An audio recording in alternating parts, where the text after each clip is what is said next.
Each day, from the mouth of the Guadalquivir to the Grazalema Ranges, a light appears which is one of its kind in the world. A fascinating destination for travelers. The enchanting triangle comprising Jerez de la Frontera, El Puerto de Santa Maria, and Sanlúcar de Barrameda, which jealously guards the designation of origin of Jerez, also known as Sherry. Rolling white hills of Albariza earth, crisscrossed with vineyards and crowned by whitewashed farmhouses.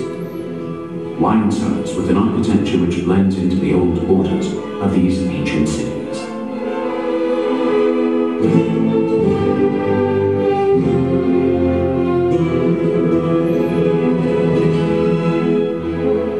Here, the presence of the wines and brandies of Jerez is overwhelming.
Pues junto con las propiedades que tiene el vino joven, el mosto, nosotros le llamamos ese vino primero que metemos en bota, junto con el microclima que tenemos en la zona, hace que esta levadura, digamos, crezca y deshaga el propio vino.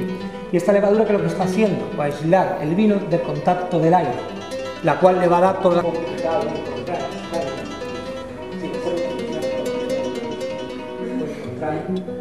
¿Y de qué diferencia tiene este vino con los...? Por último, el Pedro Jiménez, que es el vino dulce. Este vino es ideal para tomarlo de postre. Se puede tomar antes, no pasa nada. Pero ¿qué ocurre? Que este vino, sea tan dulce, empalaga mucho la boca. Entonces, cuando nos tomamos este vino, ya después todo lo que nos tomemos, realmente no nos sabe a nada, ¿no?